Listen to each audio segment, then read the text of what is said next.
everybody.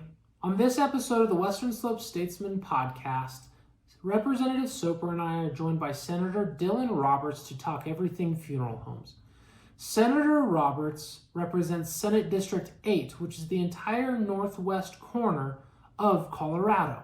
Our conversation covers why both Representative Soper and Senator Roberts got into legislating the funeral home industry, their bipartisan legislation dealing with both funeral homes and funeral home operators, and how these new regulations will help prevent atrocities like Penrose and Sunset Mesa from happening again. All right. Senator Roberts, thank you so much for joining us on episode 3 of the Western Slope Statesman podcast. Before Rep. Soper joins us, do you mind giving us a little background on who you are and where you represent? Yeah, absolutely. Well, thanks for having me on the podcast. Happy to be here. So I'm Dylan Roberts. I represent Senate District 8, which encompasses 10 counties, mostly on the Western Slope. It includes Garfield, Rio Blanco, Moffett, Routt, Jackson, Grand, Summit, Eagle, and then over on the Front Range, Gilpin and Clear Creek counties. Okay, awesome. So you go all the way up to the Wyoming border. All the way, Idaho Springs to Utah, and then all the way north to Wyoming. Wow. Okay, awesome. So how did you get into the legislature? I know you served in the House before you served in the Senate. Yeah, so I had been involved in local politics for a while throughout college and then post-college, and then I went to law school at University of Colorado Law School. And during my time at law school, I actually interned down here at the state capitol for a state representative and did some legal research for him and some legal policy work. So that was my first time I saw the legislature up close, and really appreciated this building and that things move quickly and productively at the state capitol, as opposed to what we often see in Washington of dysfunction and very slow moving policy. So so I had that experience, but then became an attorney after law school. Got a job at the Eagle County District Attorney's Office, and started my career as an attorney. Thought I was going to do that for a long time. And then kind of out of the blue and unexpectedly, the previous state representative for my district resigned from the legislature to run for Congress. Okay.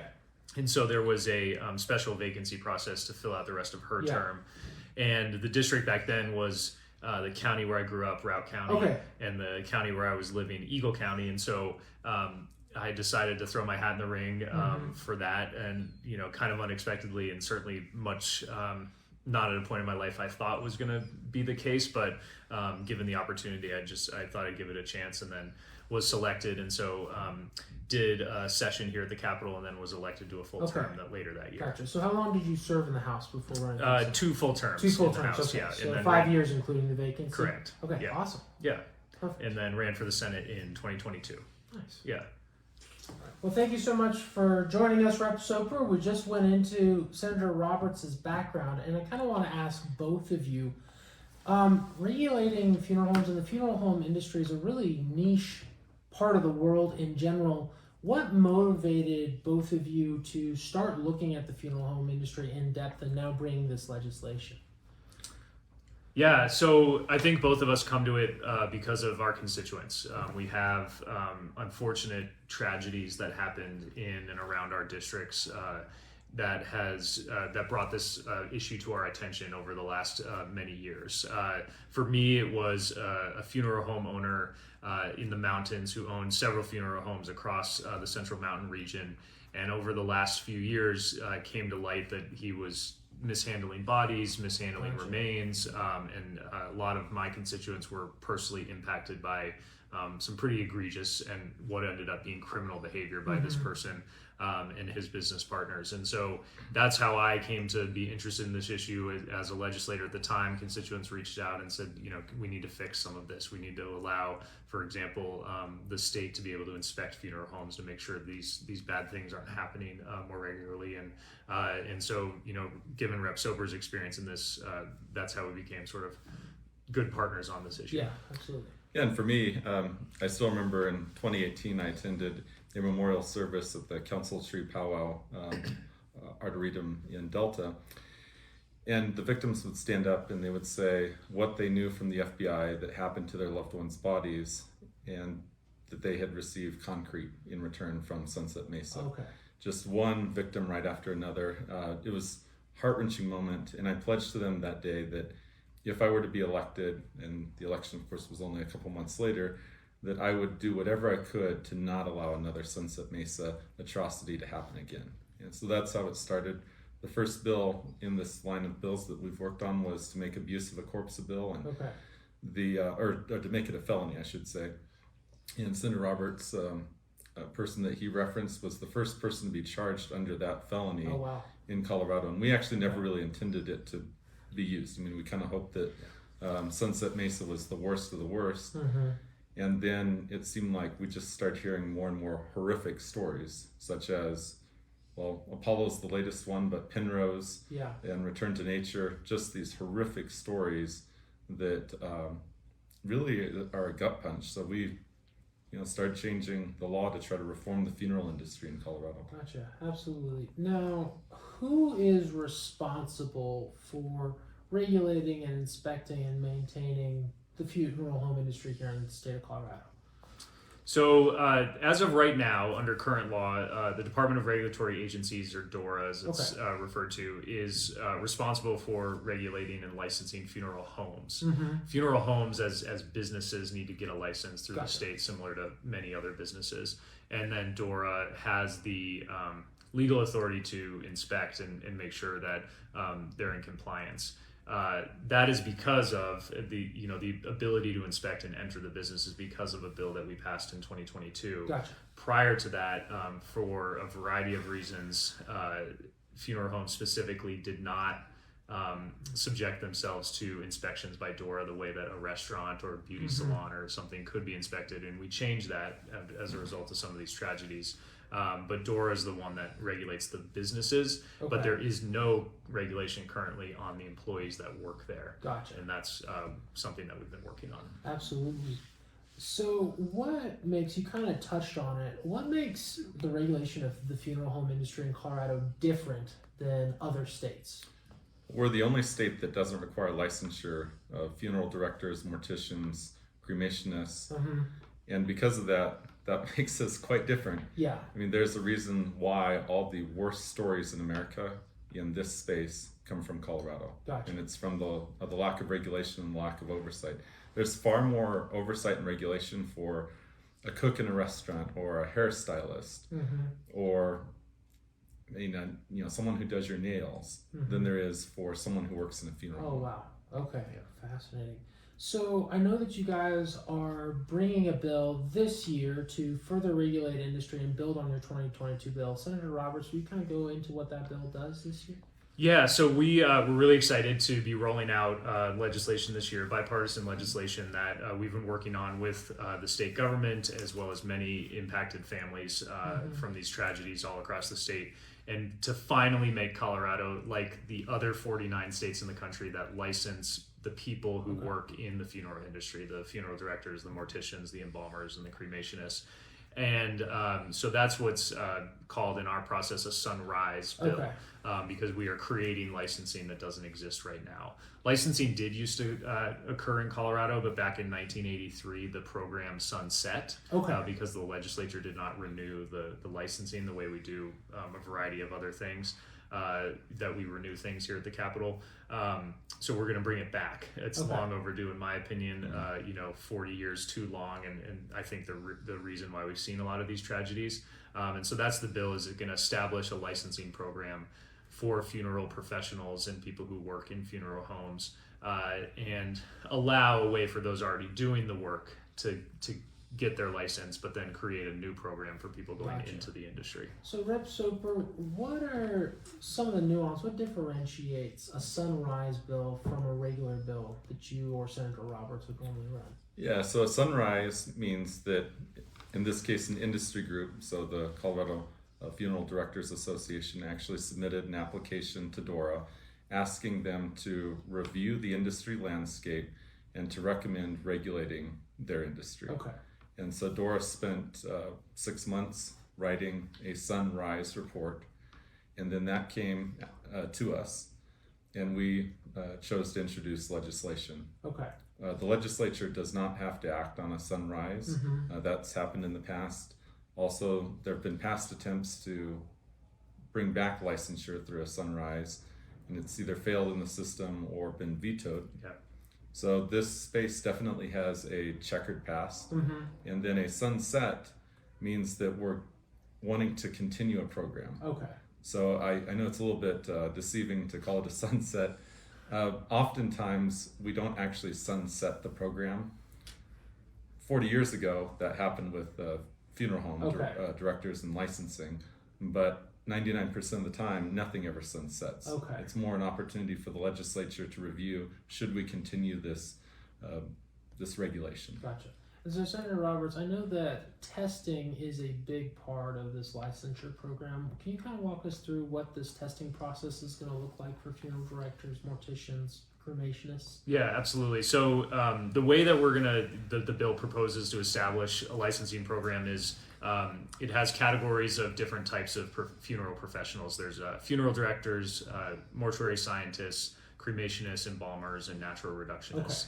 Okay. For the first group, the funeral directors, mortuary scientists, embalmers, and cremationists, or embalmers, folks will have to get a license, will have to get a education in that field from a accredited educational institution. And then they have to take the national board exam that already exists. Gotcha. Oh, wonderful. Okay. Like I mentioned, 49 other states already do this. Yes. And so there is a national exam similar to when lawyers take the bar exam or doctors or nurses take their medical exams. Yep. We'll have folks in Colorado take that exam here. And assuming they have the degree, they pass the board, they do an apprenticeship of at least a year to get hands-on training, and then pass a criminal background check, then that's how you could get a license. No, absolutely. So somebody couldn't commit crimes against a corpse in, say, Oklahoma and then try and come to Colorado and start their own. And that's been a huge problem because Colorado, being the only state that doesn't have a licensing program, we can't even do background checks on somebody, let alone make them take an exam or get education.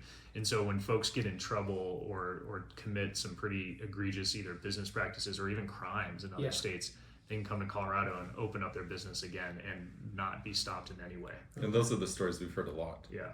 Okay. It's really sad. And so, Rep. Soper, I know that there are good funeral homes here in Colorado, and we don't want to adversely affect them. So what does the grandfather process look like for current practitioners? Yeah, it's not really a grandfather process. Okay. It's more to convert those who are already working in the industry and can show that they have 6,500 hours. Okay.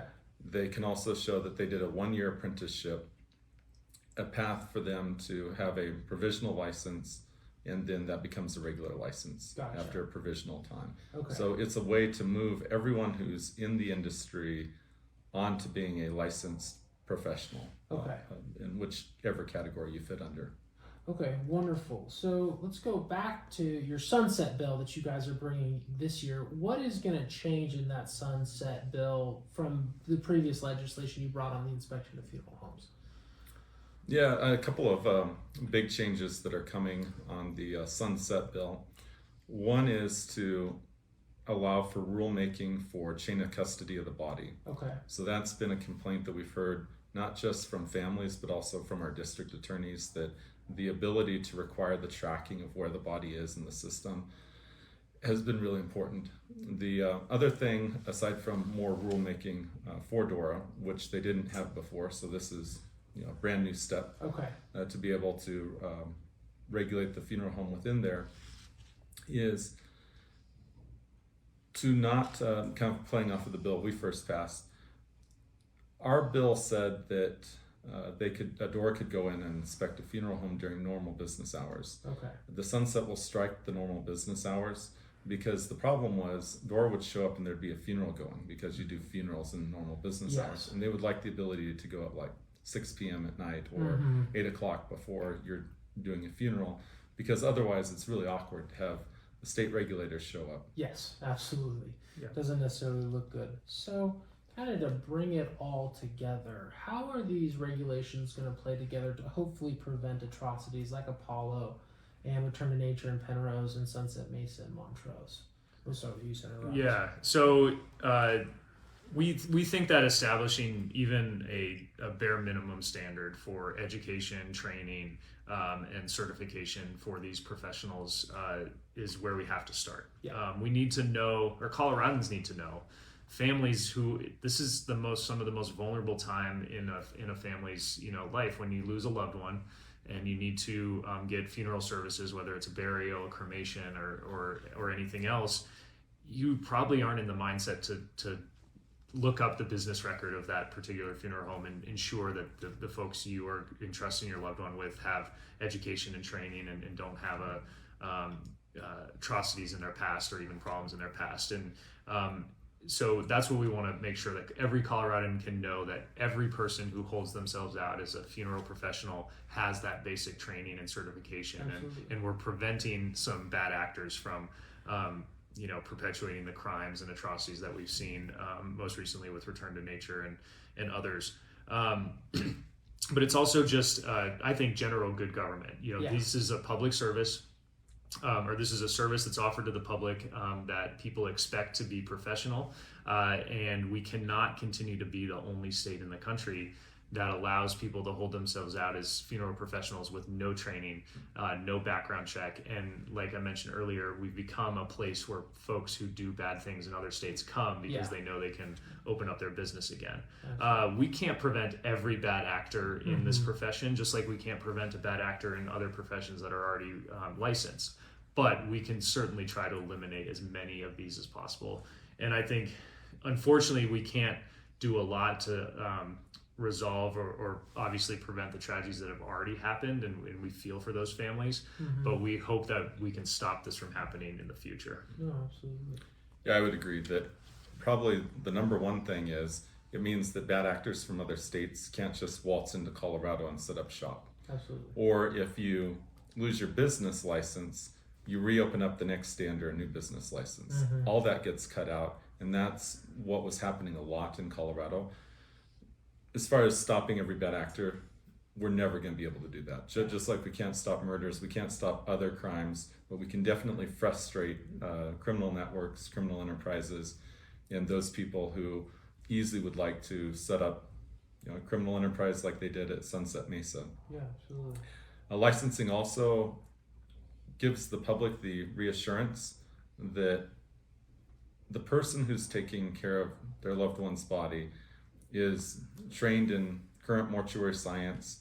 They understand, or like abuse of a corpse law, that how you handle a body in a dignified way. They understand diseases that can be around bodies. I mean, we just went through a pandemic, and understanding that bodies actually do have a lot of diseases. I mean, you probably died of something. And ensuring that person has that training and that knowledge is really important, because it's also protecting the public from a lot of other unknowns, not just the crimes that we've read about recently. Yes. And I think the last thing I add is we're hoping this bill, and we believe, because we've been working with the industry, will help promote the funeral industry in Colorado. This idea actually came to us from the Funeral Directors Association, as Rep. Soper mentioned. They are currently working here in Colorado. They want the credibility and recognition that licensure gives, because 90%, 95% of the folks in Colorado who are doing this do an excellent job every day and are very professional and provide a great service. But when these atrocities happen, it gives the whole industry a bad name. And so I think we have a careful approach here where we're not looking to over-regulate an industry. I think absolutely. Neither of us, even being from opposite parties, don't want to regulate business to the extent that they can't operate. We want to help them promote themselves as a responsible professional business that provides quality service to every Coloradan, no matter where you are in the state. Absolutely. Yeah. As kind of an editorial, I think it's important that despite these atrocities, we're not being punitive. We're trying to raise the standard and increase so people can have trust in this most sacred act. I mean, well, there's lots of really good funeral homes in Colorado.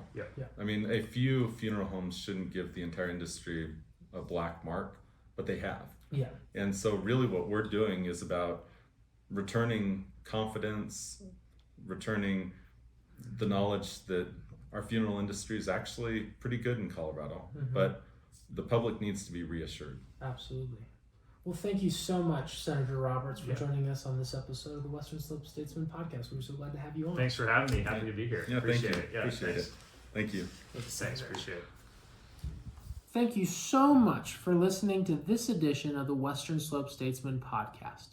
All the resources we have discussed today will be linked in the description below. If you like what you hear, please like, comment, or subscribe to our Substack, or subscribe anywhere that you listen to podcasts. Thank you so much for your time. Have a wonderful day, and God bless.